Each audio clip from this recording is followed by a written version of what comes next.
E aí, já pensou em ganhar muito dinheiro com um canal de corte igual esse daqui que você está assistindo? No primeiro link da descrição temos um aulão para você que quer começar um canal de cortes e faturar muito aqui na internet. Também teremos planilhas que irão te ajudar na hora de organizar a produção do seu canal. Tá esperando o quê?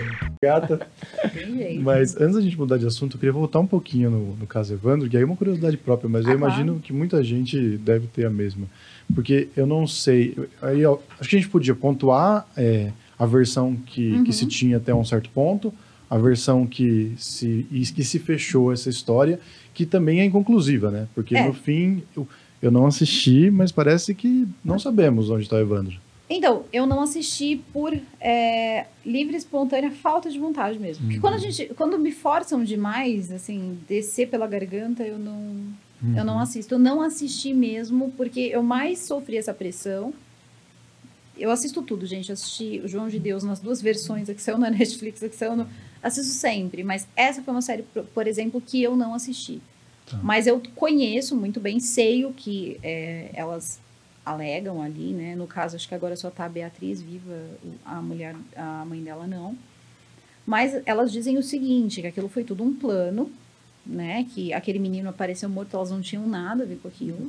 E que fitas, ali existiam fitas, elas foram torturadas por dias e todos os tipos de tortura daquela época, a gente não precisa pontuar, né? Cansar as pessoas com isso e chatear. E parece que existem umas fitas. Só que me falaram o seguinte, não cai nessa. Inclusive foi um jornalista que falou, não cai nessa. Porque as fitas, elas têm uns cortes, que talvez seja por isso que não consigam reabrir o caso. Às vezes a fita é até verdadeira, mas eles já tinham essa malandragem de, na hora de gravar, fazer esses cortes para dizer que depois houve uma edição e tal daquela fita, algum corte na fita e aquela fita ser invalidada. Agora, se isso foi feito na época, depois, ou por quem, eu não sei. Acontece que quando ele desaparece, a família, né, ela entra como suspeito e entra também... Elas eram filhas, ela, né, a moça responsável aí, a Beatriz, ela era filha do prefeito da cidade, e esse prefeito, ele tinha uma vontade muito grande de transformar o lugar, assim, um lugar mais cheio de prédio, né, aquela coisa toda, quando lá era uma cidadezinha pequena. E quando esse menino desaparece, muitas pessoas começaram a se questionar, e tinha... Eu já ouvi algumas versões sobre esse caso. Uma que parece que elas eram de fato de uma religião, eu não sei se era o candomblé, eu não sei o que foi. Teve um pouco, no meu ponto de vista, e não defendendo, nem defendendo, né, mas assim, eles encontraram, na verdade, dentro das fábricas ali, dos lugares ali que elas trabalhavam, acho que era uma fábrica que a família tinha, alguns, como se fosse um santo, e tinha alguma coisa que eu entendi que era do candomblé. Eu não conheço o candomblé, mas eu entendi que era do candomblé. Tinha até uma casa de Exu, não é? Sim, sim. Não entendo disso, mas eu percebi. Aí eu encarei assim, isso também é um pouco de intolerância religiosa, porque já estão dizendo que a mulher fez um ritual só porque tinha, né, tudo bem. Só que aí depois começaram essa. Não, eles vinham pra cá pra fazer esse ritual e oferecer desculpa, né? Mas ninguém quer pedaços de criança, tipo, eles não querem isso, enfim. Só que também existia um forte rumor de que essas crianças estavam sendo roubadas e vendidas. Depois veio um outro de que, na verdade, eles estavam matando essas crianças para retirar órgão. A questão com essa família foi uma questão também um pouco política, que para poder atingir o pai dela aí, que estava na política, e o marido, porque foi presa a mãe e a filha, e alguns funcionários ali também foram presos, inclusive um deles era o responsável por ser ali o sacerdote da coisa toda. E quando chega, então, né, nessa conclusão, eles acabam incriminando tanto a mãe quanto a filha, elas acabam presas e foi bem difícil, assim, de soltar. A filha, eu sei que ela ficou um tempo presa, mas depois foi solta porque tinha aquela leizinha, quando você tinha um filho pequeno e tal, você podia ficar, acho que só até 9 anos na cadeia. Não sei precisar quando começou ou terminou essa leizinha aí. Vamos lembrar que é um caso bem antigo, isso, né? E ela acabou com 9 anos mesmo saindo. Né? Era uma lei feita para quem tem filhos menores de 18 anos, era alguma coisa assim, mas a mãe depois recebeu um perdão e tal. Só que você sabe que o perdão, ele não tira a culpa da pessoa. A pessoa continua, né, sendo o responsável.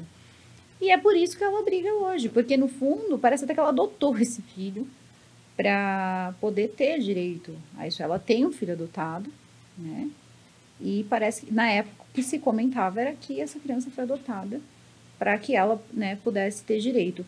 Eu até nem acredito muito nisso, mas se a gente parar para pensar num todo também, você pensar, eu posso comprar a história dela. A história de que ela assumiu, porque teve uma confissão. Né? Elas foram julgadas com uma confissão. Essa confissão, várias confissões foram conseguidas naquela época à base de tortura, e todo mundo sabe disso. Mas se você partir desse princípio também, alguém que ficou sem o filho, um dia pode olhar para o dela e dizer, mas isso aqui era meu filho. Porque tinham crianças sumindo na cidade. Para onde elas estão indo? Então, é muito difícil. Eu acredito que hoje em dia ela não vai nem conseguir levar esse caso. É muito tempo já que elas estão tentando mudar isso e fazer esse caso ser... Elas querem um novo julgamento. São coisas assim que, cara, você não está conseguindo... Não está acontecendo nem com os de agora, sabe? Puxar uma coisa tão antiga não tem como. Fora que você não tem nem como ter prova mais de nada. É tudo muito antigo. Mas parece que no livro se explica tudo isso. E o próprio dono do podcast teve que, inclusive, colocar lá. Parece que atualizar o podcast. Porque é como se fosse assim, eu tô contando a minha história. Por exemplo, você, Humberto, chega pra mim, olha... Disseram que eu sou um dono de podcast, mas eu vou te contar uma coisa. Na verdade, não, tá? Eu sou um cara fugido, sei lá, de um cartel. Eu mudei meu rosto, uma história mirabolante. Eu vim de mim acreditar em você ou não. Eu posso dizer pra você, cara, eu acredito mesmo que você fez isso. Só que me prova. E não tem, sabe? Ah, mas tem a fita. Tá, mas não sou eu. Eu não sou uma autoridade. Então, essa questão, eles pesam muito nas pessoas, porque é como se fosse assim... Só funciona se tiver uma comoção pública. Então, vamos lotar os canais de YouTube com essa mensagem, vamos levar para podcast, vamos levar uma porrada de coisa, o máximo de pessoa possível ver.